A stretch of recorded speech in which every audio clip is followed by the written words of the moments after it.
Graça e paz. Estamos conversando mais um café com Bíblia.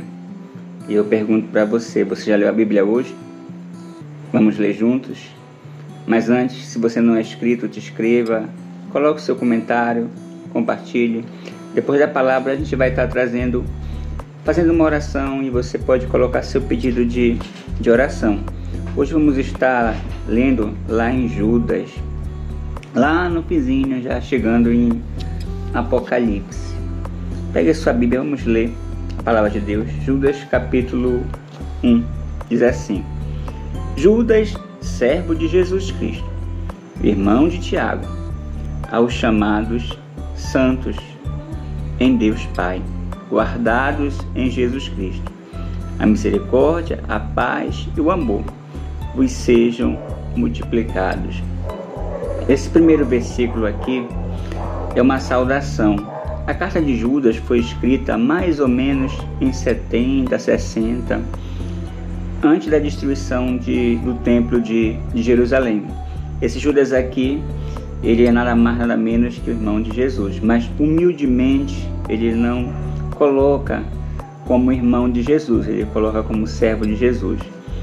E ele se identifica como irmão de Tiago. Tiago era o líder da igreja de Jerusalém. No caso, ele se coloca como irmão de Tiago para dar autoridade a mais para a sua carta.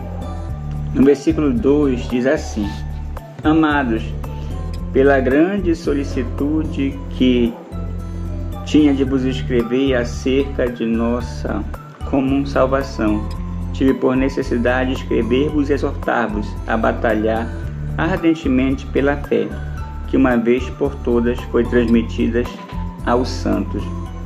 Então, logo de cara a gente percebe que esta carta ela vai ser uma carta apologética. O que é apologética? É uma carta em defesa da fé.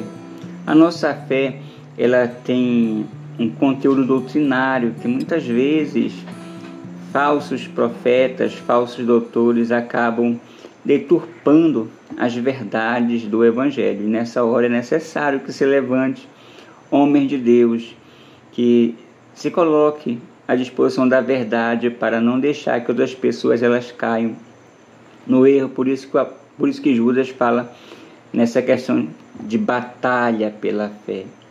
É não se calar diante dos ensinos errados e das heresias.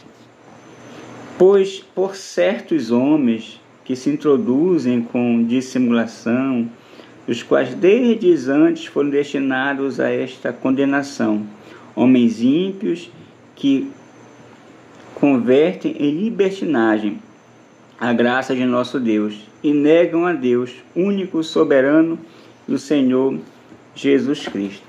Aqui o apóstolo Paulo está falando de homens ímpios que se intrometem na igreja e se apresentam como mestres, como líderes.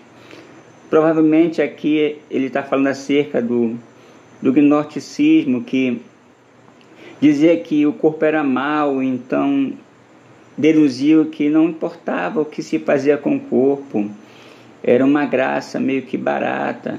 Você é salvo e não tem problema a maneira como você lida com seu corpo. Levava os homens à sensualidade e à prostituição. E também negavam a questão de todos os valores morais e também pregava a insubordinação às autoridades, coisas que o cristianismo ele não nega. Todo crente deve ser sujeito a toda e qualquer autoridade e deve ter uma regra de moralidade exemplar. E nossa sexualidade ela é limitada ao casamento, fora disso é prostituição.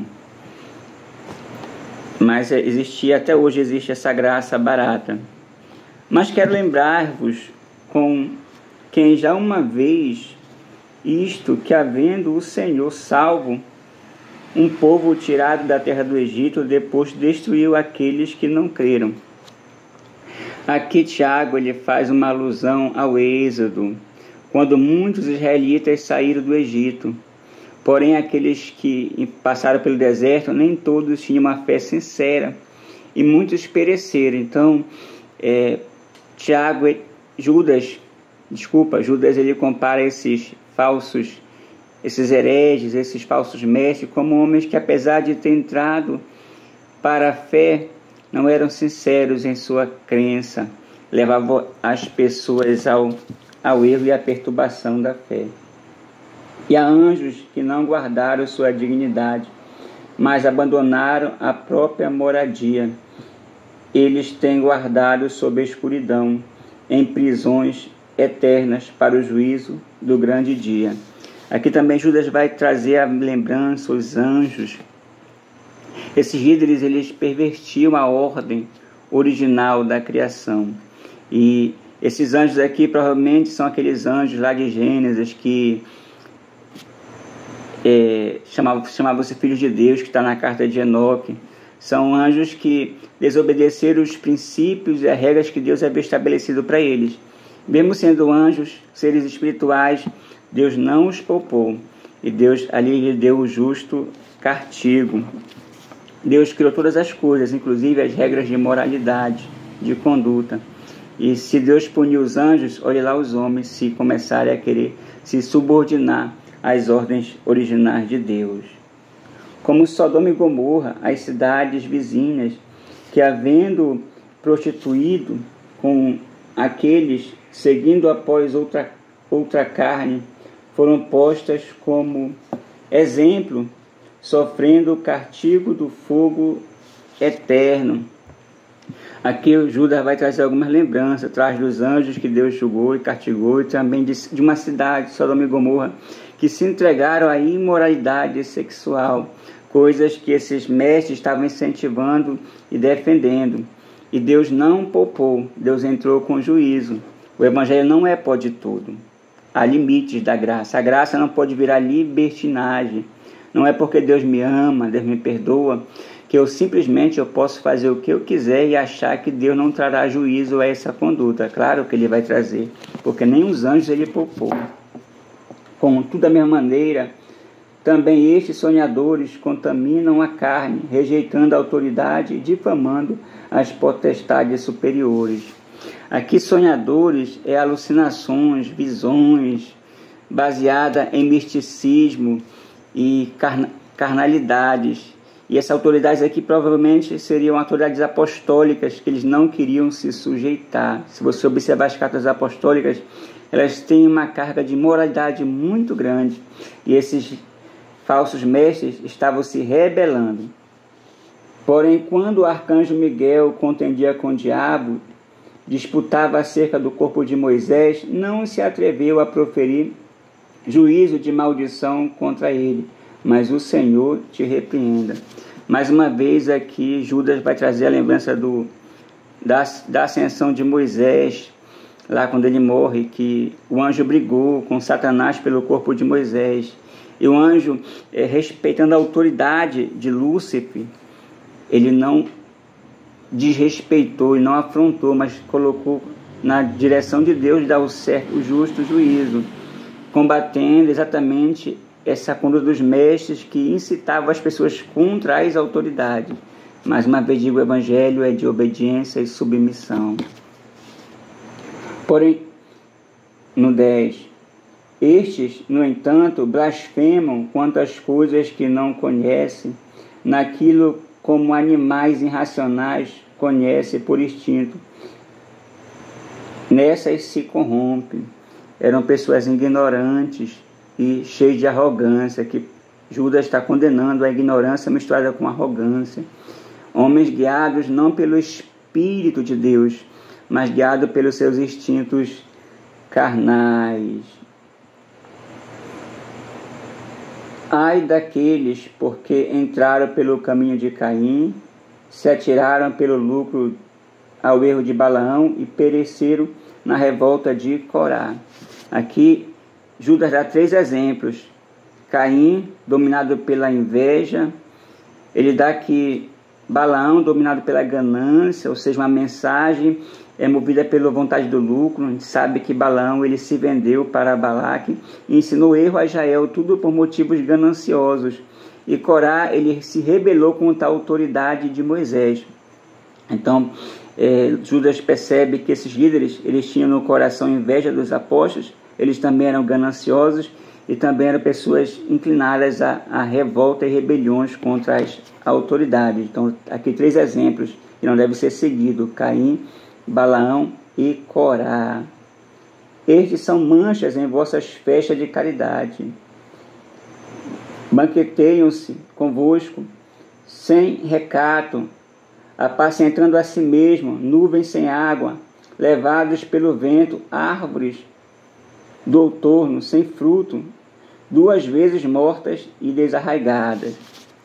Então, eram pessoas que gostavam de fazer parte da ceia, da comunhão dos santos, porém eram nuvens sem água, nada tinham a oferecer, eram árvores estéreis.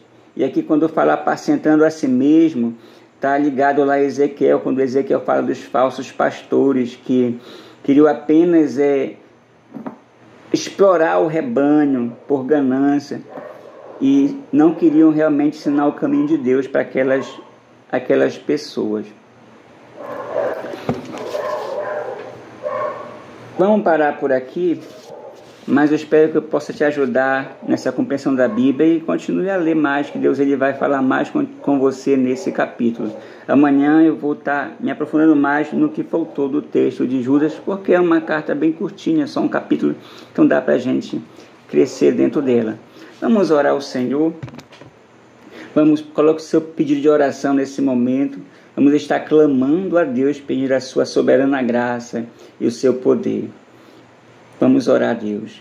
Senhor, nosso Deus e nosso Pai, te apresento esta pessoa que está comigo orando, Senhor, nesta manhã. Apresento-te a sua vida, as suas causas, suas petições, suas guerras, suas lutas, suas aflições. Eu não sei como ela está, mas tu sabes. Tu conheces tudo aquilo que ela precisa, o que eu preciso, Pai. E nesta manhã, neste dia, venha nos visitar. Que a tua misericórdia, a tua compaixão, a tua graça seja com todos nós. Independente de quem esteja aí ouvindo, Senhor, conectado comigo, que tu venha, Senhor, pelo teu amor visitar e tocar. Venha entrar com curas, Senhor, restaurações. Se alguém é enfermo, em nome de Jesus, Pai, seja curado de todo mal, toda doença, Pai. Se alguém é aflito, que tu venha trazer o bálsamo, o consolo. Se alguém com a mente conturbada e perturbada, em nome de Jesus, caia por terra. Se alguém oprimido, seja repreendido, Pai. Se alguém precisando, Senhor, de um agir na sua vida espiritual, de um despertar, de um levantar, nesse momento, Pai, que tu levante e desperte. Se é uma porta aberta, Pai, concede a graça para o teu pequenino, Senhor. Que não falte no seu celeiro, na sua despensa, ó Deus. Nesse momento, Senhor, vai alcançando, vai trabalhando, vai operando, Senhor, em nossas vidas. Que a tua bênção seja abundante sobre nós. Que o Senhor te abençoe. Que o Senhor te fortaleça. Que o Senhor te renove. Que o Senhor te encha da tua graça. Que o Senhor te dê a tua paz. Em nome de Jesus. Amém. Amém. E amém. Espero que Deus tenha falado com você. E cresça mais nessa palavra que é maravilhosa. E estamos finalizando mais o nosso café com Bíblia, que está uma bênção. Um abraço. Escreva, compartilhe, curte, comente, faça seu pedido de oração. Em nome de Jesus.